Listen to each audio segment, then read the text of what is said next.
Learn about the strides female entrepreneurs of color are making.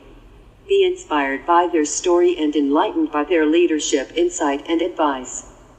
Welcome to She Leads Podcast, Season 5, Episode 2. I'm your host, Nicole Walker, a mother, businesswoman, and leader. Our guest for today is DeAndrea Byrd. DeAndrea Byrd is a self-taught entrepreneur who has launched multiple successful businesses in both the brick and mortar setting as well as the online market. Over the years, her brands have grown and blossomed into a higher purpose. As a seasoned business strategist and coach, DeAndrea has a passion for entrepreneurship and now enjoys sharing the process she used to grow by helping other entrepreneurs achieve their dreams. DeAndrea has a main focus in the area of business strategy, profit-focused productivity, digital product creation, and automation. She founded the Entrepreneur Accountability Squad, a group coaching membership designed for entrepreneurs looking to scale up their business and increase their personal development skills. DeAndrea is consistently invited to host corporate goal-setting workshops, speak at various event planning conferences, women's conferences, high schools, and more. Without further ado, Leadership Empowerment with DeAndrea Byrd. Okay, DeAndrea, welcome to She Leads Podcast, Leadership Empowerment for Women of Color. We appreciate you blessing us with your insight today. Thank you so much for having me. I'm excited to be here. How are you today? I'm great. Thank you. Oh, no one ever asked me how I was. Thank you. I'm awesome. It's always a pleasure. Okay, so I want to let you know that I read your bio, and I want to say kudos to you for being a self-taught entrepreneur and also for helping entrepreneurs grow themselves personally and professionally, as well as grow their profits. I think that's really awesome. Thank you. You're welcome. So you ready to talk about leadership? I'm ready. All right. So I myself feel that every person is a leader in one shape or form, whether they realize it or not. Would you agree, DeAndrea? I agree. Everybody has some leadership inside of them. I definitely agree with that. Okay. And you say they have them inside of them, but can you just give us a little bit more as to why you feel this way? Everybody has the ability to lead. I just think they need that confidence to be poured into them or planted into them to realize that they have the ability to lead in whatever situation. Some people may be the leaders of their family. Some people may be the leaders of their friends. In different situations, everybody has the ability to be a leader. They just have to find it within themselves and find their place in the world. Okay, thanks for that. I do totally agree with you that everyone has the ability, and it is really about confidence and believing in yourself. So thanks for that. Okay, so DeAndrea, can you tell us when you realized you were a leader and what or who helped you to come to this realization? Oh my God. I was the first child, the first grandchild, and my grandmother made a leader out of me. So Okay. I was what you call a leader by birth. Like, you're the oldest, you need to know this. You're the oldest, you need to make sure they do this. Make sure everybody comes inside. So because I had responsibility placed on me from being the oldest, I kind of was thrown into leadership. Maybe I didn't want to be the leader, but because I was the oldest child, the oldest grandchild, I always ended up in a leadership position in my family. And my grandmother was the matriarch of our family. She was the oldest of 12 kids. So just watching her helped me see the leader in myself along the way and prepared me for who I am today. Okay, awesome. Thanks for that. I love that. And that's so funny because I'm the oldest. And I want to say at least, was it both sides? Yeah, I'm the first grandchild. And I have been a leader all my life, but I didn't realize it until I was much, much older. So I like the fact that you realized it as a younger person and just kind of embraced it and took it as it was. Well, I didn't embrace it at first. I kind of hated it. Like, why do I have to be a leader? I'm not perfect, Patty. It was well into my late 20s, early 30s when I embraced it and was like, okay, this is who I am. I had to find my own way to being a leader. Yeah, I was a leader by default, but I had to find my own way into a way that I enjoyed it as well. Okay. Yes, now I can definitely understand that. Okay. Thanks for that. All right. So in my upcoming book, The Code of Leadership, the If Then Process, I outline my experiences and lessons that have helped me to become a better leader with the intention of helping others do the same. DeAndrea, can you share what you would consider to be your code of leadership and why? My code of leadership is to listen first and always have a servitude spirit. In order to be a leader, you have to serve, you have to be able to give.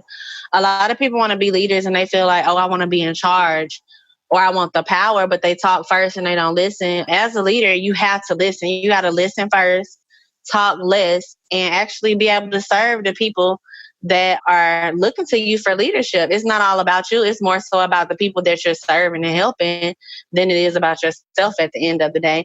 And keep a safe space for yourself, because when you pour into other people, oftentimes you have to find a way to, refill your own thoughts, refill your own emotions and your own, positivity. If you're that light all the time, you have to find a way to plug up and recharge your own light as well. Okay, thanks for that. I definitely agree that listening is so important and talking less. They say that's why we have two ears and one mouth, right? Because we're supposed to listen twice as much as we talk. And then the serving, right? You are totally correct with that serving, and that people do often overlook that because they want to just tell others what to do as opposed to being a servant. And your last point was like something that I think every leader needs to really, really, really take seriously is self-care, right? Because they say you can't pour from an empty cup, right? So if you're depleted, you're going to be giving people less than what they deserve because you don't have it. You can only give a person what you have. So thank you for sharing that. Okay, so I believe all leaders experience failure. I don't like to consider them failures. I like to consider them lessons, take more of an optimistic view. But DeAndrea, can you share your view on failure and what it means to you? I agree with you that failure, I don't even believe in the word failure. Everything that I thought was a failure was either a lesson or kind of a situation that God put me in to elevate me to another level. I remember when I first started my entrepreneurship journey, I actually owned a salon with a friend, and my friend ended up passing away. And after she passed away, I was making good money, but I got so depressed just being in the salon and her not being there. I closed my shop at the height of my career because mentally I needed a break. And everybody, friends, family were like, oh, that's stupid. Why would you shut your salon down? Oh, you're making money, da da da. But at that time, that wasn't for me. I didn't understand why I was doing what I was doing. But I closed my salon down that July. And on October, I actually opened up my other business, which is called Tutu Maniac, a kids party company. And my purpose was over as a salon owner. My purpose was to transition to something else. So when you fail, sometimes it's not a failure. It's actually a transition to your elevation, to your next level of what you're supposed to do and who you're supposed to be. So oftentimes failures are either lessons or transitions to your next era of life. You just said something that I love. Look, I'm taking a note. I might have to turn that into a meme. You Go said, ahead, girl. you said failure is a transition to your elevation or your next level. I love that, right? And in twofold, right? It depends on how you view it, right? Because some people can view failure as like, what was me and stop. But if you choose to push through whatever happened and learn whatever you need to learn and keep going towards the higher mark, then it can be your transition to your elevation. So I love that. Thank you. And you definitely have to be retraining your brain all the time. Retraining your brain is like exercising. If you want to stay fit, you exercise, right? If you want to keep your mind on positive things, it's a every day, sometimes every hour, every minute thing to just say, hey, let me stop. My thoughts they're going somewhere else. I know where that's headed. Let me talk to myself. Let me write down. Let me take a moment and think, why am I thinking like this? Let me deal with this right now and not later. Yes, I do agree with you. And I recently was in a workshop where they talked about that, how they talked about how we'll go get our nails done, right? Nail maintenance or hair maintenance or even car maintenance, right? But we don't take the time to maintain our emotional, mental, and spiritual well-being. So that is a great, great point. So thank you. Okay. So DeAndrea, can you share one time you failed as a leader and tell us what you learned from that experience that helped you to become a better leader? Yeah, I actually had a recent, I wouldn't even call it a failure. I think I fulfilled my purpose and it was just time to move on. I went to an event in Tampa earlier this year in March, and I ended up putting a group of ladies together that own businesses to network. We had our first meetup last month, and it just didn't go the way that I thought it would go. I thought that, they had the same values that I did, and it didn't. And I actually had to step down as a leader from that actual group that I even created. The person that I stepped down from, I gave them all the logins to everything, showed them, how to be an effective leader. And I feel like maybe my purpose was to bring those group of ladies together, but not necessarily stay there. If my season or my purpose was not to be the leader for the long term, maybe to help somebody else transition into a leadership role, or just to bring that group together to go on and do other things. I like that. I like that. Yes. And that can be a hard realization, right? Because sometimes when you create something, you don't want to let it go. But being able to say, okay, well, maybe this is all that I was meant to do, that actually takes a very mature mindset, so that is being a great leader. So thank you for that. Okay. So DeAndrea, do you feel it's easier or harder or requires the same effort to be a female leader in the entrepreneur ecosystem, and why? It's definitely harder because we as females, as women, sometimes we move with our emotions when we shouldn't. Even when you do have a good mindset, even when you do have wisdom, or you are, have a growth in your spirit, sometimes you get back to your emotions as a woman, and it's hard to not move in your feelings. So that's one of the things that I feel like I've had to work on personally. And then number two, I felt like I've had to work as hard to prove myself because sometimes the boys club, they want to know that you can do it 10 times as better just to, just for them to even see you. So yeah, definitely, I feel like it's been harder as a woman. Okay, thanks for that. And I do agree with both of the things that you said, that as women, we have to work a lot harder than men. And it's one of those, it is what it is kind of situations. And as women, we can be in our feelings. But I think that's universal, right? It depends on if a person is emotional or not, whether they're in their feelings. I don't know women tend to be in our feelings more than men. But then again, you can meet some men that are in their feelings more than women. So. Facts. Okay. All right. So productivity is a hot topic right now, as it should be. Many people want to know how to do more with less and be efficient. As a successful leader, this is a must. DeAndrea, can you share any productivity tips with our listeners? The number one thing that I see as a coach, people don't want to ask for help and they want to do everything on their own. I understand when you're first getting started, you kind of have to do things yourself, DIY, be creative, find out ways when you can't pay people. But at a certain point, you're going to have to allow trust into your situation and trust other people to do the things that you're not so great at so that you can be effective.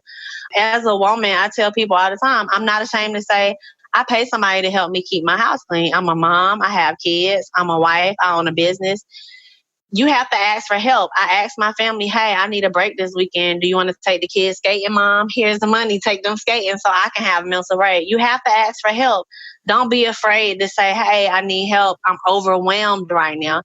Because it'll actually help you become a more productive person and productive in your leadership role if you ask for help. Trust other people. You're going to find those people that you can't trust at first, but be patient till you find your team and your tribe and your people. You need people to be successful to help you get to the next level. Okay, thank you for that. And I do agree. We need to learn how to ask for help. And you said a key point, right? In order to be able to ask for help, you have to trust someone, because that's part of not being able to let go, is that you don't trust anyone to be able to handle it the way you would handle it, or to value things the way that you value them. But once you're able to trust, then you can let go and get some of the reprieve that we do need as women, because we wear so many hats and carry so many things on our shoulders. So thank you for that. Okay. So DeAndrea, can you share an experience that blessed your leadership and tell us about the outcome or the takeaway that you learned? So yes, I can share an experience. Actually, the space that I was renting was owned by a couple. They were both African American. They owned the whole plaza that I was leasing in. And I remember I was hosting a camp, and the owner and his wife came to me and said that they wanted their daughter to come and work for me. And I'm like, really? They were like, yeah, we like the way you do business. Can she just come and intern with you? And I was so nervous. I'm like, I don't even know.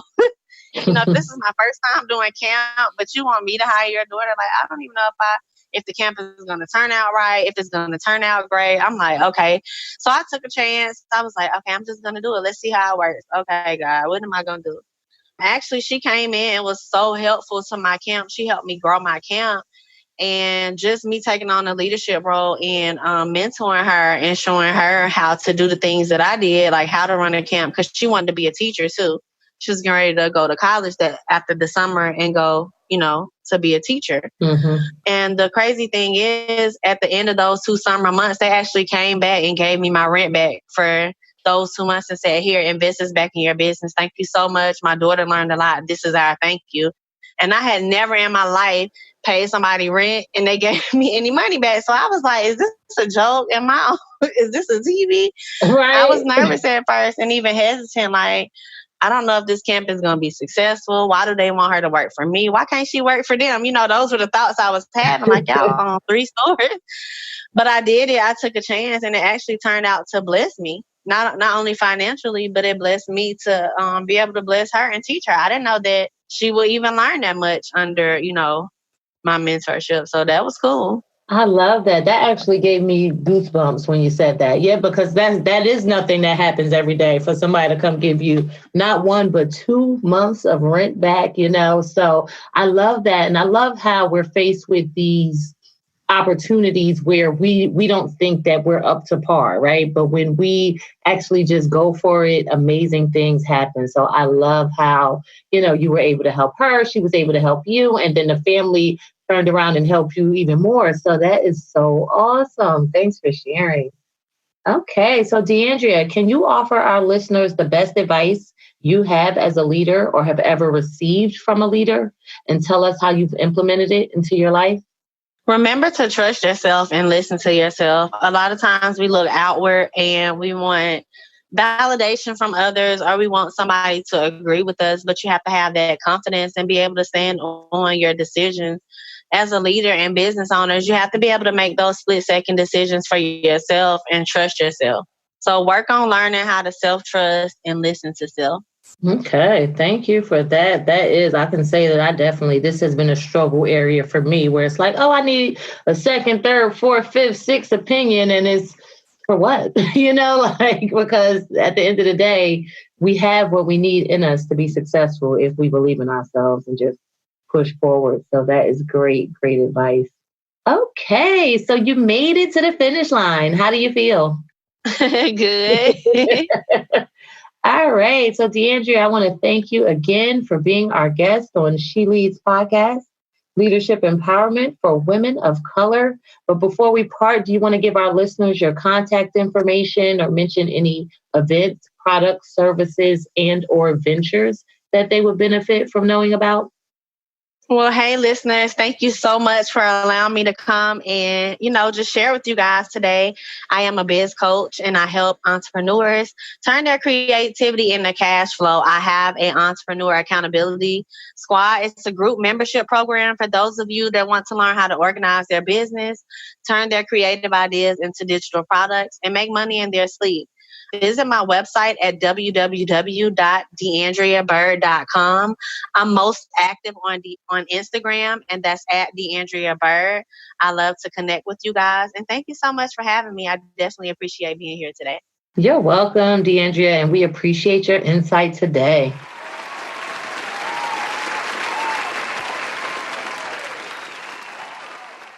I really enjoyed this interview with DeAndrea, and I hope you did as well. I agree with DeAndrea's advice to ensure we are practicing self-care to recharge our batteries so we can show up fully for ourselves and those around us. As DeAndrea suggested, we need to keep a safe space to refill what we are putting out for others. When we take a moment to pause and refuel, we are allowing ourselves the space needed to stay motivated and avoid burning out. This is super important to be a successful leader. A quote by Lori Deschene reads, "Life is all about balance. You don't always need to be getting stuff done. Sometimes it's perfectly okay and absolutely necessary to shut down, kick back, and do nothing." I admire DeAndrea's ability to recognize when a venture is not for her and her willingness to pass the torch along to others who may be a better fit at the moment. When something doesn't feel right or does not turn out as desired, we have the choice to force it or move on. Making the decision to move on is not always easy, and many times people avoid doing so due to fear of failure or the unknown. As DeAndrea stated, we must learn to trust and listen to ourselves so we can make the best decisions for our lives. When we let go of things that are not meant for us, we make room for what we are supposed to have. A quote by Nikki Rowe reads, "Don't force it. If there isn't flow, let it go." I can relate to DeAndrea's experiences being the oldest of her siblings and falling into the role of leader by default, as I experienced the same. As with DeAndrea, I did not welcome or want this responsibility. Having responsibilities placed on you as an adolescent can be hard and definitely comes with a bit of pressure. As with DeAndrea, I did not embrace my role as a leader until I was in my 20s and could figure out how I wanted to lead from my own perspective. A quote by Max McKeown reads, "Adaptability is about the powerful difference between adapting to cope and adapting to win." Nicole Walker's takeaway for this week. DeAndrea mentioned the importance of finding our tribe of people that will help us get to the next level. According to DeAndrea, it is imperative that we ask for help and trust others to get the job done, because we cannot do everything ourselves, especially if we want to reach our maximum potential. This is an area I struggle in due to being let down by the people I asked and trusted in the past. I appreciate DeAndrea's advice to keep searching until we find the people that are meant for us. I will make it my business to keep searching for my tribe of people that are capable and willing to help make my dreams come true. A quote by Simon Sinek reads, "We don't build trust when we offer help. We build trust when we ask for it." And now we have Nicole Walker's Leadership Challenge of the Week. My leadership challenge for you would be to think about the one thing that you can take away from this episode and adopt into your life. I know it's hard to absorb too much information at one time, and it's even harder to try and implement too many changes at once. When I attend a training or listen to podcasts, I aim to walk away with at least one thing that stuck out to me and one way that I can change as a result. I challenge you to do the same. Don't forget to subscribe to She Leads Podcast for first access to future episodes. And also like and share this episode of She Leads Podcast entitled "Find Your Place in the World" with DeAndrea Byrd. Thanks, and until next time, be empowered and empower on.